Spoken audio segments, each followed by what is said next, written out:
So our coaching movement today is major career changes and identity. I grew up in business and managed people from a very young age. Yes, there were goals, lofty ones. What was more important to me was the purpose and who I was making a difference for, really the cause. And in the 70s and 80s, I was primarily cause-driven. I still am today. I also had goals regarding upward mobility. Starting in sales as well as back office support, I worked diligently to progress my skills and my title. I worked in a variety of positions in the management arena, and I finally achieved the position I sought in the 1980s. I'd worked for many companies because of my specialty. I went to work for broken companies, and then I proceeded to fix them. When they were fixed, my skill set was not needed for maintenance. At this point, I went on to the next opportunity.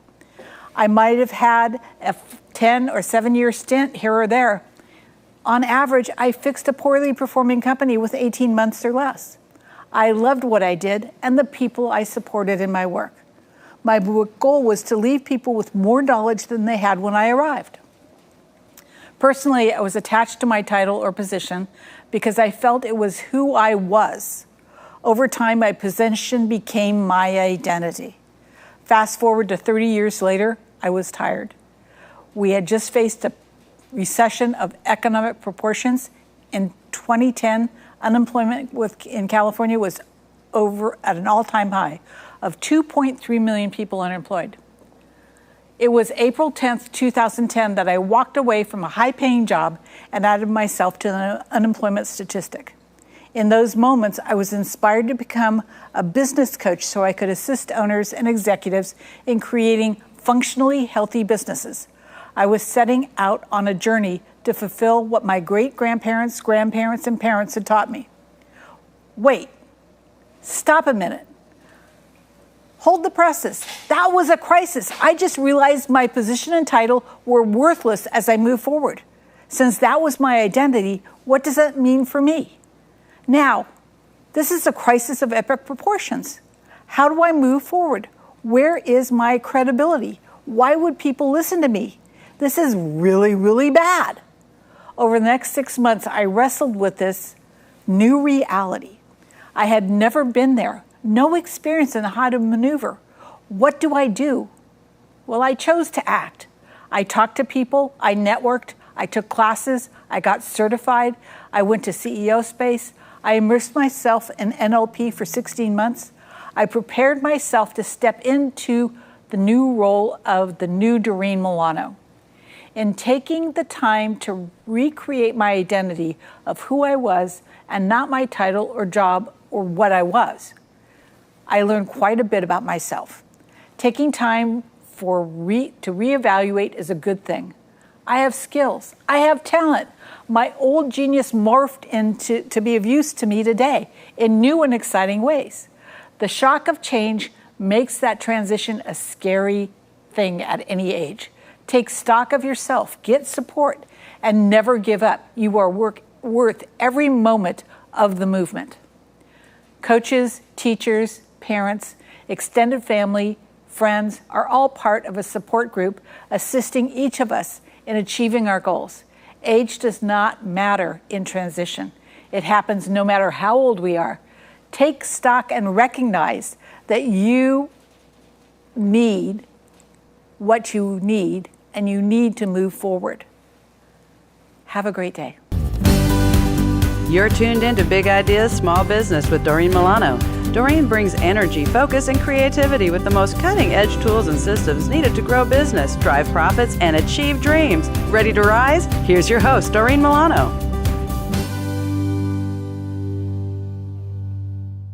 Welcome to Big Ideas Small Business. Today we're going to talk to Crystal Scanio from the Irving Schools Foundation. Welcome, Crystal. Thank you, Doreen. Thanks for having me.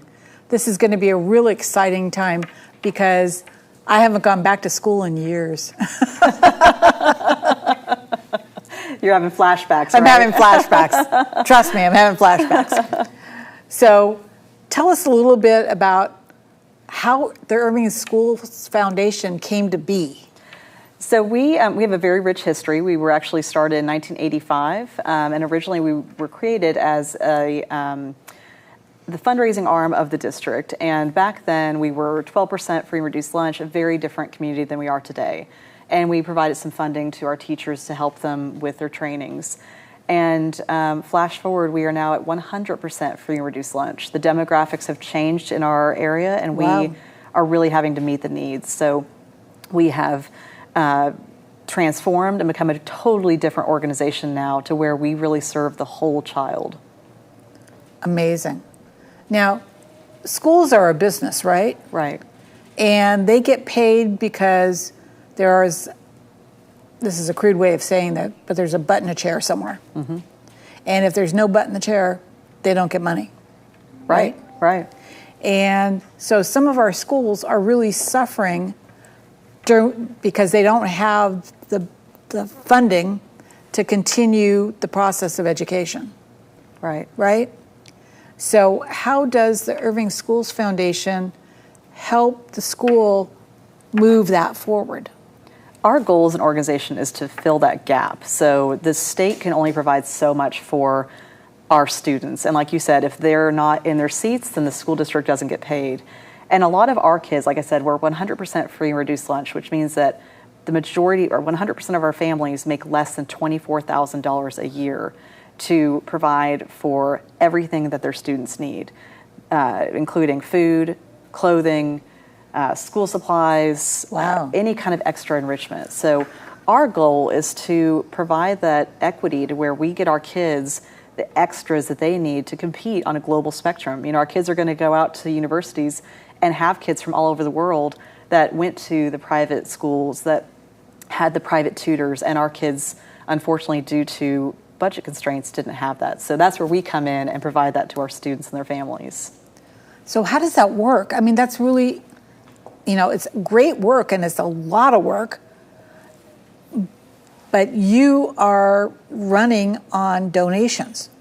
100% donations. Yes, Doreen, you hit the nail on the head. We rely on our community to take care of us and our students because it's a huge need. We have 35,000 students. We also have programs for their parents, so that's 80,000 parents. We also have programs for our little kids that are matriculating up into our schools, age 2 to 4, and there's about 1,000 kids in that program. So on an annual basis, we serve over 125,000 individuals, and it's overwhelming if we didn't have community support. Wow. Yeah. Now we're talking about our future business leaders and our future political leaders that are going to these schools in these conditions. Right. Right? This is our future workforce. This is our future workforce. So what does the foundation, how does it operate? What happens? Because I haven't been to the foundation. I haven't walked in the doors yet. But from what I understand, it's pretty impressive. Well, thank you. Like I said, we try and serve the whole child. So the really neat thing about being a small organization like we are is that we're able to change on short notice. So we had a counselor call us one time, and we did not have a program where we fed our students. And the counselor came to us and said, I had a student yesterday picking an apple core out of the trash can and eating it because he had not eaten for 4 days over our long weekend. And she said it to me straight. She said, what are you going to do as an organization to help this student? We can't help as teachers because we have limitations and we have rules, but you as an outside organization could come in and help. And we immediately went to work and created our Food for Thought program. So now on a weekly basis, we serve 1,500 kids every single week that are in that same scenario, and anyone can nominate them. We've had other students say, hey, my buddy yesterday told me that he hadn't had anything to eat over the entire spring break. And you think about these kids, when I was a kid in school, I looked forward to spring break. I looked forward to summer break. I looked forward to winter break, right? It was like, oh, I don't have to go to school. For a lot of our kids in our area, school is their safe place. They go there because they have electricity. They have sometimes escape from their abusers at home, sometimes escape from the community that maybe they want to get out of. And for a lot of our kids, they see school as their exit out. That's their key to get out of the situation they might be in. So when we're closed during those breaks, they don't look forward to it, unfortunately. Okay, I never wanted to spend one extra minute in school that I didn't have to. You and me both. So seeing that paradigm shift is mind-boggling to me. That school is then the safe space. Right. Home is not the same safe space that you would assume that it should be. Right? So how do those kids actually survive? It takes a village. We have, like I said, programs for our parents, and a lot of our parents want to help their students. They want to, but there's sometimes a language barrier, sometimes there's fear. A lot of our programs, we find that our parents won't sign up for it because they're afraid of what might happen, what kind of list they might be put on, immigration issues, CPS issues. So, but they want to help. So we need to invest in our parents. They are their students' first teachers at home. They are our advocates that when our kids go home, they're there trying to help reinforce what they learned during the day. And then it's working with our kids, and trying to make sure they have everything they need. Now, one of the things that I've heard is that one of the programs that you've created, there's actually a store. Is that right? Yes, store without a cash register. So we use store. It's really neat. My mom was a teacher, and so my mom would always tell me that she'd go out and, Jimmy forgot pencils that day, so she'd go and buy pencils for him, constantly buying tissue boxes for her classroom. And so what we found is that a lot of our teachers, and a lot of them, they were so sweet, they'd bring their tax returns and say, I spent $3,000 last year on my classroom. And we don't want that. We don't want our teachers to go out and spend their own money to outfit their classrooms and take care of their kids. They're not going to pay that much anyway. Right. And we want them to focus on what they need to focus on educating their kids and not worrying about, I don't have the supplies, or he doesn't have what he needs, so he can't learn today. And it's this disruption in class. So our store, without a cash register, allows teachers, anyone really from campus, to come in and shop for anything they need for their classroom. We have socks and underwear, so we have a lot of kids that don't have some clean clothes. We have uniforms, shoes, coats, and then we have all the school supplies, all the teacher supplies, office equipment, everything that they need. And it's really neat when they come in. I've had so many, especially brand new teachers, start bawling when they see the opportunity that's in front of them, that they can then feel like that burden's taken off their shoulders. Okay, we're going to continue this conversation about the store, but we're going to take a moment and talk to our sponsors. We'll be right back. What is the role of American government anyway? Is the role of government to decide where I can go and where I can't? Is the role of government to work tirelessly to destroy vital infrastructure that keeps goods and services from my customers? Is the role of government to choose who can drive, fly, or ride according to mandated stipulations that threaten my body, health, mind, and conscience? Without medical freedom legislation in place, our rights and freedoms are one vote away from being dissolved. Individually, change is improbable, but as an aggregate, attainable. It's time to act with one voice. My voice. And my voice. And my voice. And my voice. To protect our freedom, creating one voice that cannot be ignored. This requires your voice too. Your voice, your feet, your vote, not just at the ballot box, but training to be a poll watcher, precinct chair, judge, or early ballot counter, so you're doing all you can to protect the fairly counted American vote. Move Freely America. Go to movefreelyamerica.org to find a chapter near you. Plug in, donate, and help our legislators defend our God-given rights under the Constitution. Move Freely America, because my voice and my voice, together with your voice, we're one voice that cannot be ignored. Donate today. MoveFreelyAmerica.org. Interested in starting a podcast or TV show?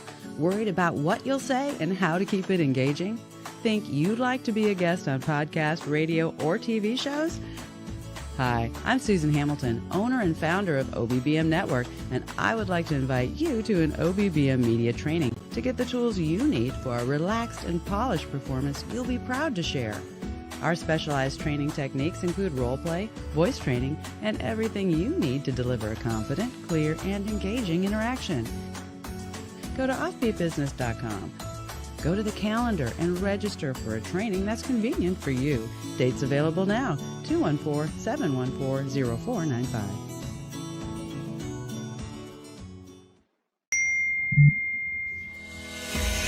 Team building strategies and why they matter. Brought to you by Visions to Excellence.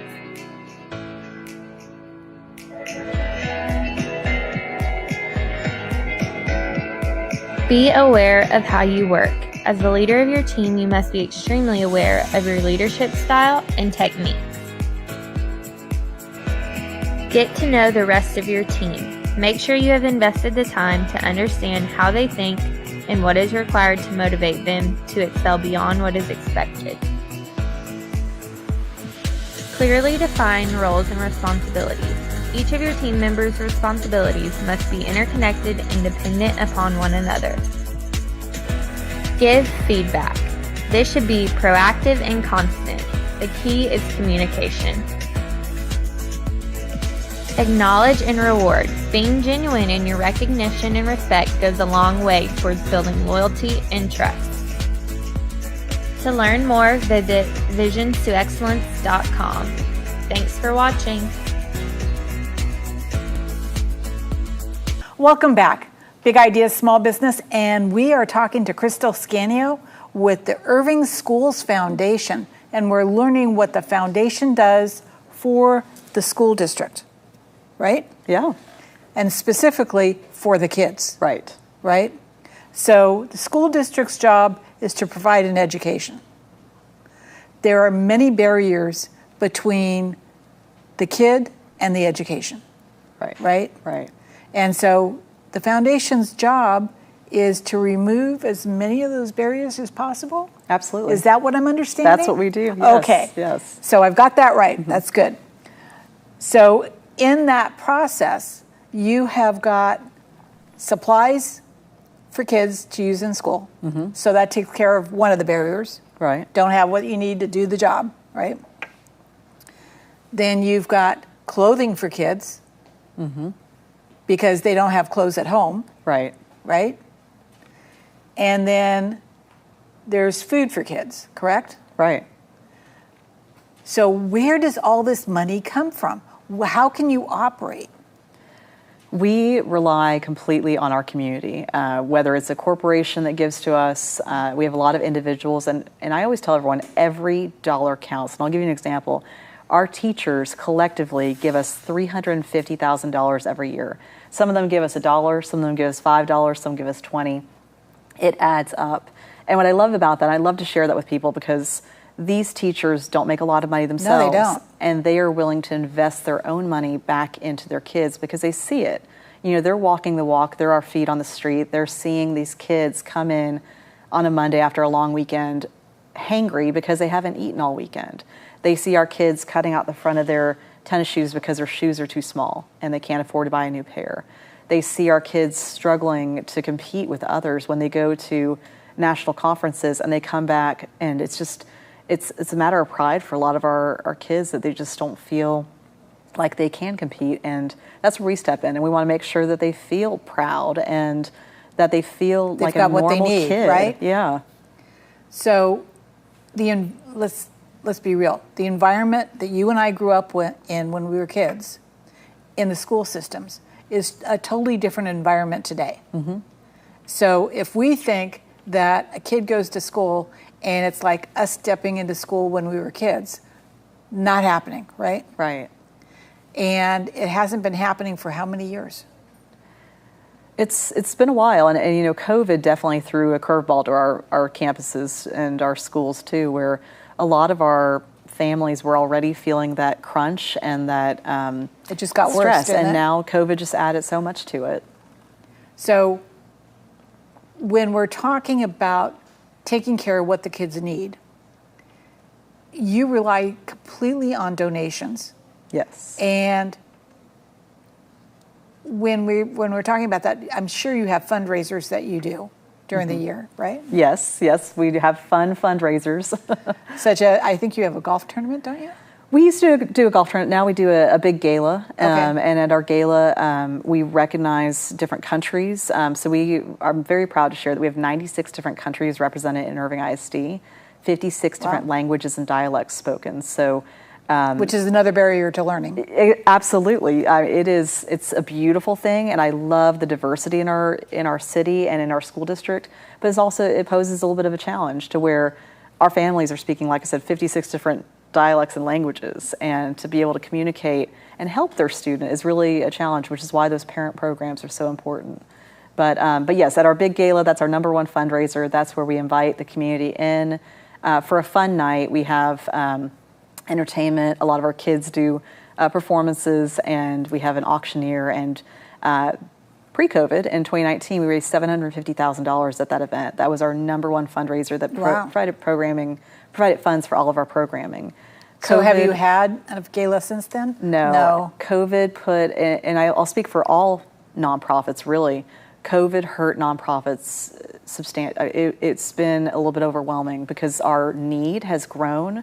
Our kids that were on the cusp of needing our assistance pre-COVID are now definitely needing our assistance. So our numbers have tripled, but we're not able to do the same fundraisers we used to be able to do. We're not able to get out in the community and invite people to come in and donate to us. So we really need that word of mouth, that grassroots fundraising to where you go and tell your friends, hey, did you know that there are kids literally in our backyard that are not eating for weeks at a time? And we just need that message to be spread. So thank you for giving me the opportunity today to Well, I just thought it was a big message that really needed to get out. Yeah.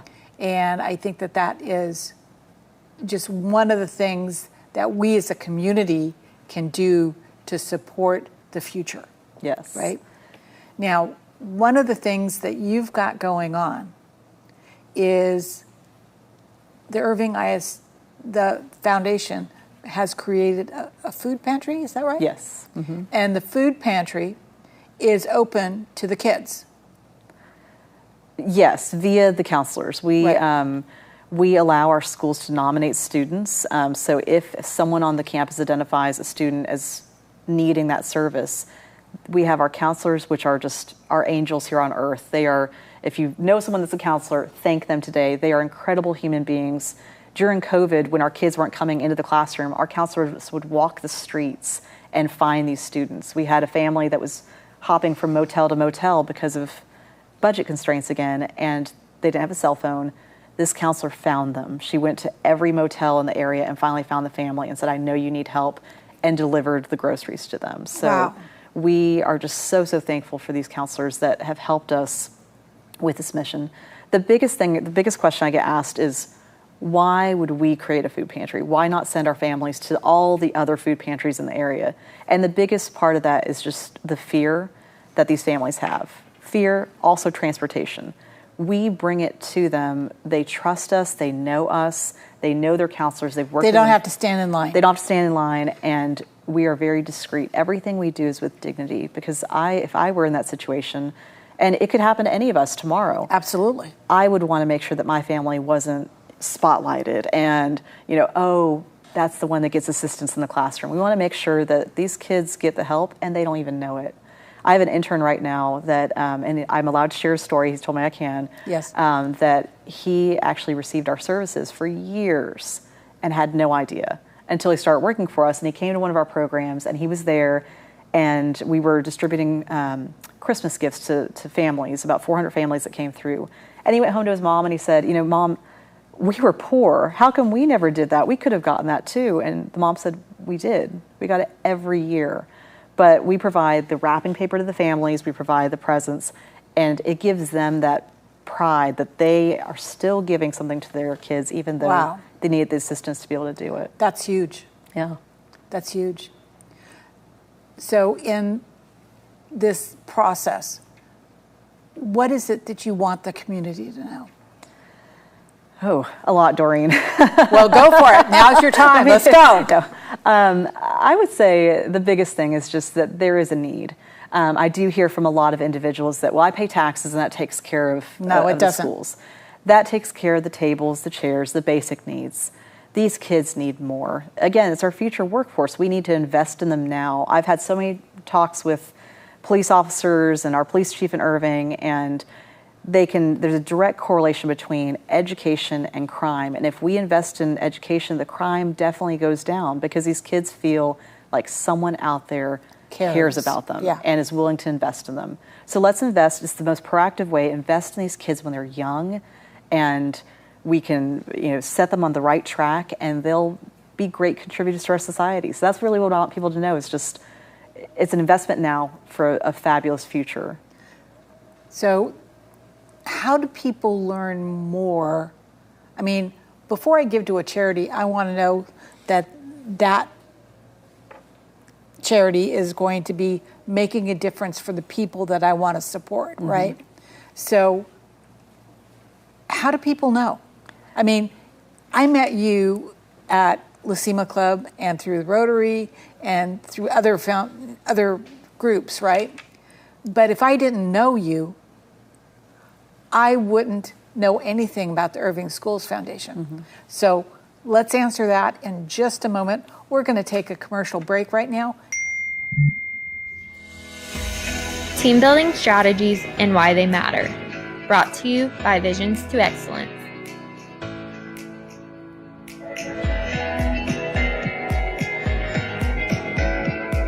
Be aware of how you work. As the leader of your team, you must be extremely aware of your leadership style and techniques. Get to know the rest of your team. Make sure you have invested the time to understand how they think and what is required to motivate them to excel beyond what is expected. Clearly define roles and responsibilities. Each of your team members' responsibilities must be interconnected and dependent upon one another. Give feedback. This should be proactive and constant. The key is communication. Acknowledge and reward. Being genuine in your recognition and respect goes a long way towards building loyalty and trust. To learn more, visit visionstoexcellence.com. Thanks for watching. This is the transaction you've been looking forward to. Your client is getting a great deal. It's time to go to the title company and sign the closing documents. Deadlines must be met for funding to happen so the buyer can get the keys. Call me, Lisa Harvell, at 469-914-2686 for quick underwriting decisions, in-house attorneys, and up-to-date technology to ensure an efficient closing. We're DFW's secured title of Texas solution for 1031s, commercial properties, residential purchases, and equity loans, and more. A proper title search ensures taxes and mortgages have been paid, there are no judgments against the seller, and the restrictions are in line with planned use. Secured Title of Texas makes it easy for you to move forward with organized title experts who protect lenders and homebuyers from liens and defects in title or actual ownership of the property. Call me, Lisa Harvell, with Secured Title of Texas at 469-914-2686. Get it done right, get it done on time, 469-914-2686. Welcome back. This is Doreen Milano, and we're talking to Crystal Scanio. And Crystal, the ball is in your court, girl.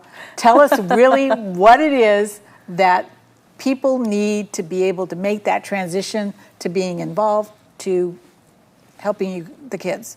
Yeah, there's a ton of organizations out there, and they're all doing a great job.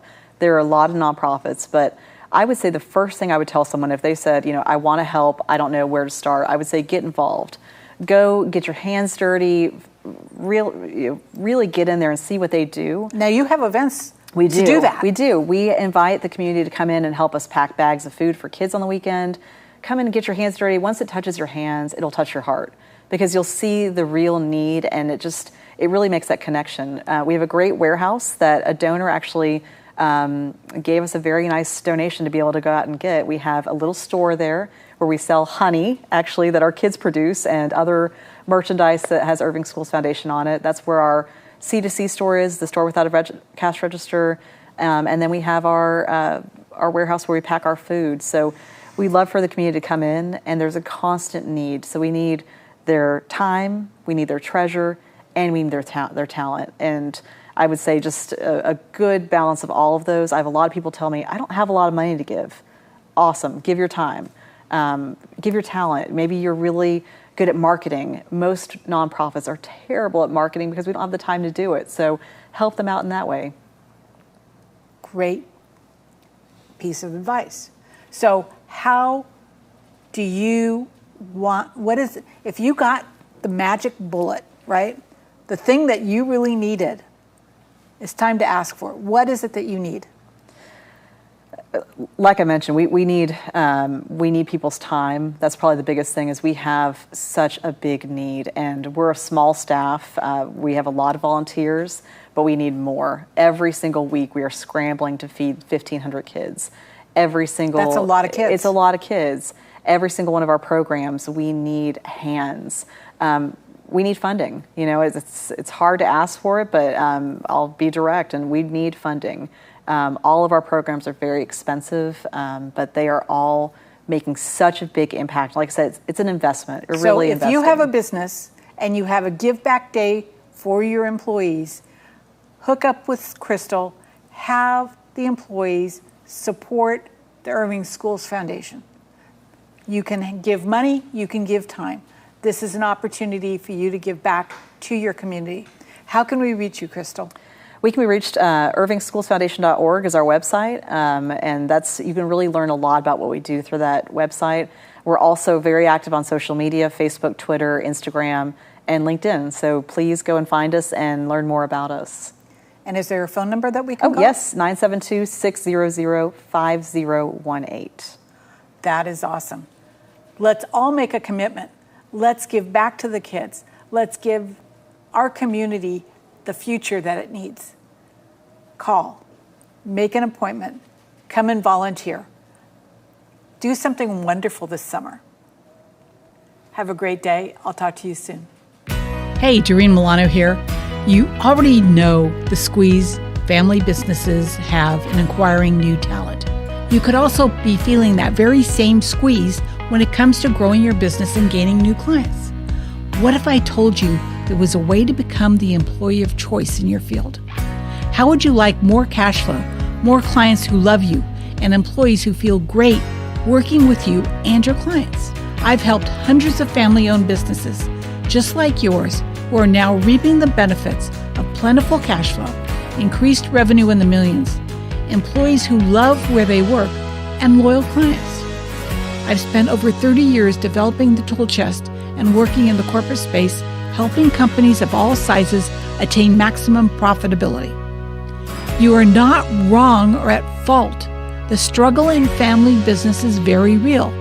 Your business needs more cash flow, more profits, more leads, and happy employees. Spending the last 12 years working with family businesses, I've been upgrading and proving that these strategies actually work. The system is based on several key strategic components around people, strategies, process, and profits. I'm sharing my strategies with the owners of family businesses who want an edge in today's challenging market without having to reinvent the wheel. If you want to know more, go to v2e.biz or give me a call at 650-483-5798.